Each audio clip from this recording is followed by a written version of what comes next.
Hello my friends and welcome back. Thank you very much for being with me again today. In this video I will discuss the trade war, the tariff war between China and the United States of America, and I will put it in a context of who breaks first, who collapses, who can hold the line longer. And I'm sorry to say the Chinese will hold the line longer than the Americans. My American friends, my fellow Americans, don't get upset with me. I will say things that you probably know they're true, but you don't like them. But if we don't face even things that we don't like and we hide them, thinking that they will disappear because we don't talk about them, we will not fix our problem, which is our society is pussified, is weaker, weaklings. Who did that to us? Or to you, if you want just to include yourselves over there. And I will explain why the Chinese will win. Alright, I have two articles ready for you. Let's start with the first one. Reuters, how China went from courting Trump to, and I'm quoting, never yield, tariff defiance. So what does that mean? That means they were buddies, and now this guy said never yield. Never yield. That means we're not going to break the line here. In order to do this, you have to think at least that you're strong. Do you think China is strong? I think China is strong. That's the main thing. Now, when you are ready to retaliate, that means you know you're going to cause some harm or even win the battle. So the Chinese, I think, know they can hold the line and win the battle against the United States of America for two reasons, at least the main reasons. One, China is strong and has allies, more than the US has, important allies. I will explain. You have the developing countries. The developing countries build things. We don't. And the second one is the following. The Chinese society, if they need to eat one apple a day for 5 years, they will do it. The Americans will not do that for 2 hours.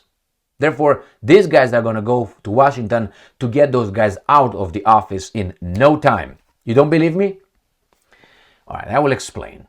So that's the first article. And the second one, I think the Chinese are kind of right about this.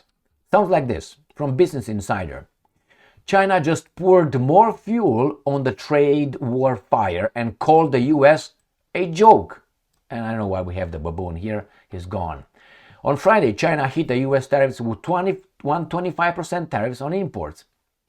China accused the US of bullying and said it risks becoming a joke on the world stage. I said this before, that was my assessment, and I explained in my videos why. Because you have everything to lose. China has nothing to lose. If China loses, let's say, I'm talking about in the eyes of the world. If China loses this trade war, everybody would say, as expected, nice try. Did lose anything? No, just went back in line. So for China is always a step up, not down, not down. For the Americans, if they yield a little bit, everybody else is going to say, So then everybody will say the limitations. That's why, and he said, becoming a joke. Why? You're going to impose sanctions on some of us, we're going to smack you down, and you become a joke for everybody else. Next time when you try to impose sanctions, probably they would work with, I don't know, my friends in Zimbabwe, or the guys from, I don't know, Mozambique, or who knows what country. But not with country that already have an alternative. BRICS. That's one of them. So it is becoming a joke. Now, let me tell you the main reason. Two main reasons I see. One, as I said already, is China has India, even though with India a part of BRICS. They have Russia. They have a market to sell their products, the current products. They have more money than we have. I don't think they run a deficit. They invest here with their money. So if they pull out their investments, who's going to come? The Arabs? Unless Trump again blackmails them and tell them, I'm going to destroy the House of Saud if you don't invest $600 billion. You want to buy your kingship over there and stay over there? You pay up. That's what Trump did. Oh, no, it was different. It was not different. So China has many alternatives. United States of America has what? It's going to lose not only the people who produce for us to use. What do we produce? Weapons. That's it. Weapons. Here and there. But if China tomorrow says, okay, that gets me to the second point, China and United States of America. Tomorrow, China says, you know what? We're not going to sell, we're not going to give you anything from now on. We're not going to send any products to you. Nothing that is done here, we're going to send it to you. We're going to find other markets. We're going to lose some money. Remember the apple? We're going to eat some apples for about until you crack. Well, what are you going to do, United States of America? What are you going to do? So you lose the manufacturing things that we use, including the pharmaceuticals that are made, I heard, in China, most of them.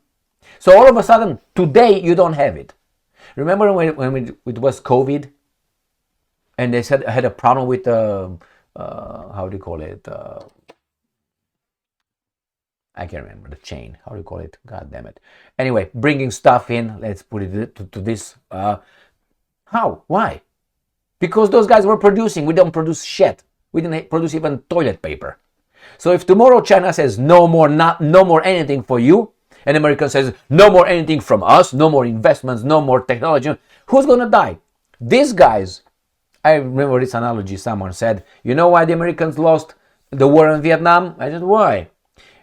Because they wanted to drink Coca-Cola. I said, what?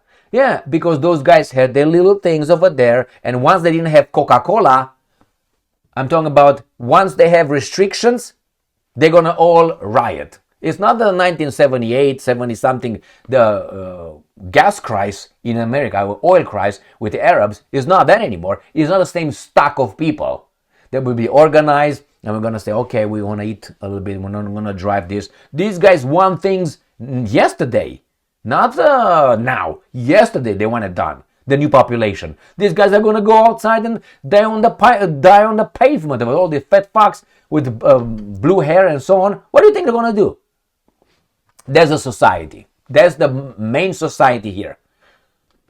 I don't know. What are they going to do? This is society. These guys are going to go and riot. Once they don't have the Coca-Cola that they always... Remember Robert F. Kennedy said, oh, if you are on state assistance, let's put it this way, assistance, programs to the handouts, you can't drink Coca-Cola because Coca-Cola is an extra. What happened? Even the media worked for the guys. What?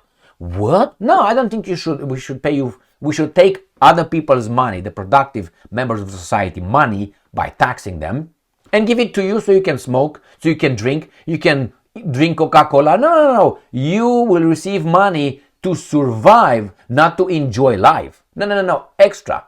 That's why we're going to give you an incentive to get the fuck out and find a job. And there's job. There are jobs over there. There are. But why should I, if these baboons take the money from those baboons to give it to me? Why not? Because I'm voting for the right people to provide. So yes, it's going to be, these guys will crack first. The American society, people will crack first, not the Chinese. The Chinese will be told, we are under attack, you do this. And the Chinese will say, yeah, I know there's going to be some Chinese. We're not that stupid. We did the fuck off. All right? But hey, when that's going to happen, you're going to come and blow me when you're going to see that's reality. But hey, that's a different story. I'm going to discuss that. This is what's going to be. This guy's going to say, you do this, you do this, you do this. That's it, we have to fight. And the Chinese seem to be more disciplined in that aspect. And you can tell them. I mean, if tomorrow this guy wants to build, I don't know, the Babel Tower, let's say Xi Jinping, they would drop everything and they would put over there, I know, about 70 million, bring over there to just build a tower, just like this. They will drop everything. I mean, under this or under the other. No, that's different, my friends. That's different.